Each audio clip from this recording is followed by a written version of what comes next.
दुनिया के नक्शे पर एक ऐसी जगह है जहां दुश्मन की गोली से ज्यादा खौफ होता है हवा की आखिरी सांस का।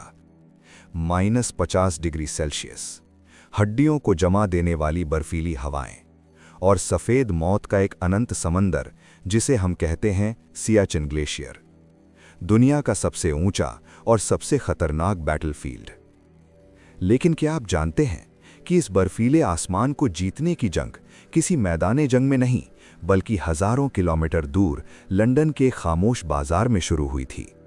एक ऐसी खुफिया रेस जहां एक अकेली इंटेलिजेंस रिपोर्ट ने पूरे देश का भाग्य हमेशा के लिए बदल दिया।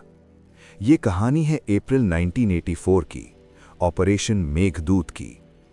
1984 इंडिया और पाकिस्तान के बीच का line of control point NJ9842 पर आकर अचानक नक्शे पर खत्म हो जाता था।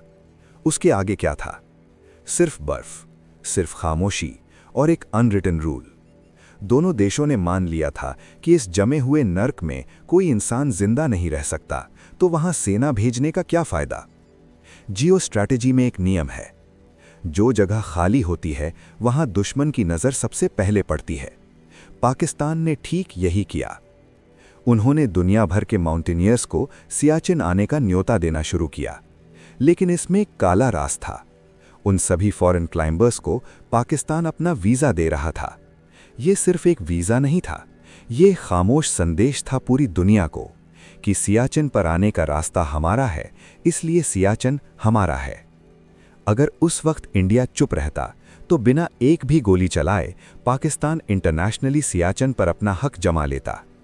और इसका खतरे का अंदाज़ा लगाओ, अगर पाकिस्तान सल्टोरो रिज की ऊंचाइयों पर परमानेंट बेस बना लेता तो वो एक तरफ से POK और दूसरी तरफ से चाइना के अक्साई चिन को आपस में जोड़ सकता था। एक ऐसी डेडली मिलिट्री अलायंस जो इंडिया के उत्तर की गर्दन पर हमेशा के लिए लटकती तलवार बन जाती। ये रेस अभी शुरू हुई है, लेकिन उससे पहले अगर ये डॉक्यूमेंट्री आपको अच्छी लग रही है तो वीडियो को एक लाइक करें और चैनल को सब्सक्राइब करें। अब वापस चलते हैं। इंडिया की इंटेलिजेंस को इस खतरनाक खेल की भनक लग चुकी थी।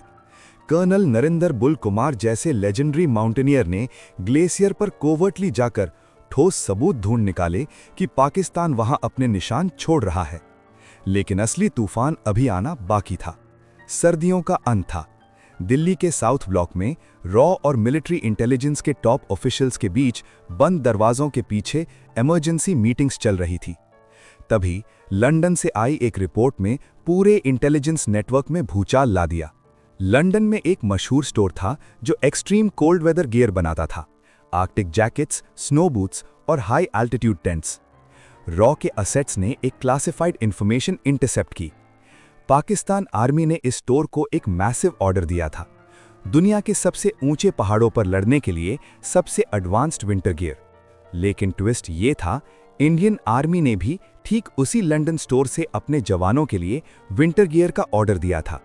जब उस ब्रिटिश सप्लायर ने इंडिया को बताया, आपके ऑर्डर में देरी होगी क्योंकि हमें पहले एक दूसरा अर्जेंट मिलिट्री ऑर्डर पूरा करना है, तब रॉ के दिमाग की बत्ती जली। वो दूसरा ऑर्डर किसने दिया था? पाकिस्तान ने, और उनकी डिलीवरी डेट इंडिया से पहले की थी। इंटेलिजेंस का गहरा विश्लेषण हुआ, छोटे से छोटे इशारात जोड़े गए। तस्वीर बिल्कुल साफ और डरावनी थी। पाकिस्तान सियाचिन पर हमेशा के लिए कब्जा करने का एक massive covert military operation plan कर रहा था। टारगेट डेट था 17 अप्रैल 1984। उनका प्लान था बर्फ पिघलने से ठीक पहले अपनी एलीट स्पेशल फोर्सेस को हेलीकॉप्टर से सीधा सल्टोरो रिज के टॉप पर ड्रॉप करना। अगर वो वहां ऊंचाइयों पर एक बार बैठ गए तो उन्हें वहां से हटाना लगभग नामुमकिन हो जाता।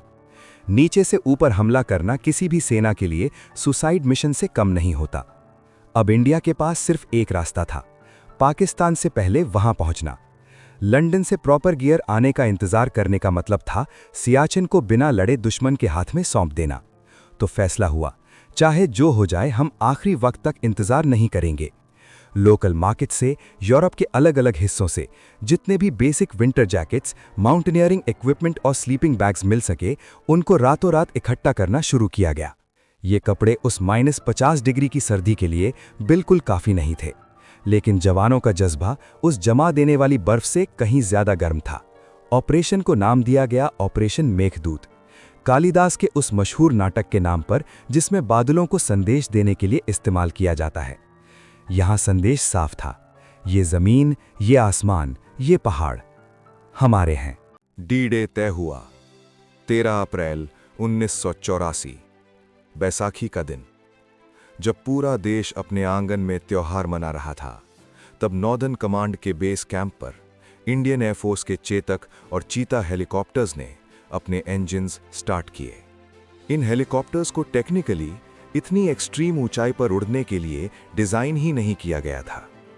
हवा इतनी पतली थी कि रोटर्स को उड़ने के लिए जरूरी लिफ्ट ही नहीं मिल रही थी। पायलट्स अपनी और अपनी मशीन की आखिरी हद तक पुश कर रहे थे। एक छोटी सी हवा की लहर, एक छोटी सी टेक्निकल गलती और हेलीकॉप्टर अपने जवानों के साथ बर्फ की अंधी खान में हमेशा के लिए समा सकता था। हेलीकॉप्टर्स की लोड कैपेसिटी ना के बराबर थी। एक बार में सिर्फ 2 या 3 जवान ही ऊपर जा सकते थे। हर सॉटी अपने आप में मौत को दावत देने जैसी थी। हर मिनट कीमती था।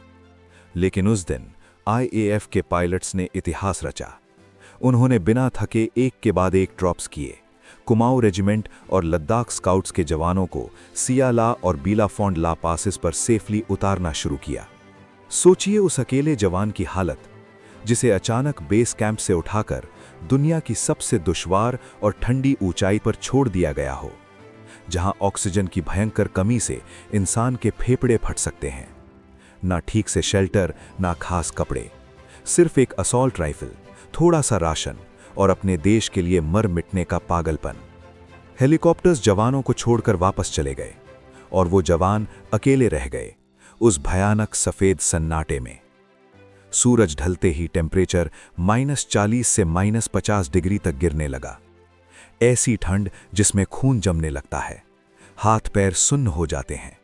मेटल की गन को बिना ग्लव्स के छुओ तो खाल उसमें चिपक जाती है। फ्रॉस्ट बाइट से उंगलियां काली पड़कर कटने की नौबत आ जाती है। लेकिन उन ऊंचाइयों पर किसी ने अपनी पोस्ट नहीं छोड़ी। उन्होंने बर्फ में ट्रेंचेस खोदी, आइस बंकर्स बनाए और ट्रिगर पर उंगली रखकर अपने दुश्मन का इंतजार किया।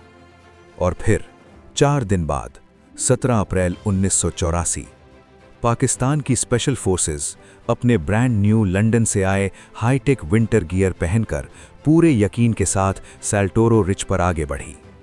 उन्हें लग रहा था कि यहां उनसे पहले पहुंचने की हिम्मत कोई नहीं कर सकता।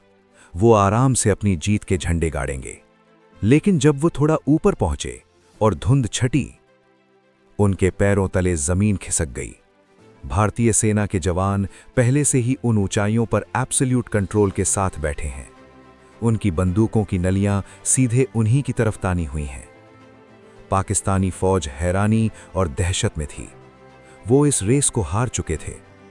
इंडिया सिर्फ 4 दिन, सिर्फ 4 दिन के फर्क से उनसे आगे निकल गया था। जो उसके बाद हुआ, वो मॉडर्न हिस्ट्री का सबसे लंबा और सबसे ब्रूटल आर्टिलरी वॉर बन गया। पाकिस्तान ने डेस्परेशन में कई काउंटर अटैक्स किए, लेकिन क्योंकि इंडियन आर्मी रिज की टॉप पर थी, हाइट का टैक्टिकल एडवांटेज पूरी तरह उनके पास था। दुश्मन कितनी भी कोशिश कर ले, वो उन जवानों की इंसानी दीवार को कभी भेद नहीं पाया। ऑपरेशन मेघदूत सिर्फ एक मिलिट्री जीत नहीं थी, ये एक मास्टर क्लास थी इंटेलिजेंस गैदरिंग की, क्विक डिसीजन मेकिंग की और सबसे बढ़कर इंसानी हिम्मत की। उन जवानों ने उस सर्दी में जो सहा, उसकी सच्चाई और तकलीफ की कल्पना करना भी हमारे लिए आसान नहीं। कई जवान दुश्मन की गोली से नहीं, बल्कि उस निर्दयी मौसम से, एवलांशेस से और फ्रॉस्ट बाइट से शहीद हुए। उन्होंने अपने खून से उस सफ़ेद बर्फ पर इस देश की परमानेंट बाउंड्री लाइन ड्रॉ की।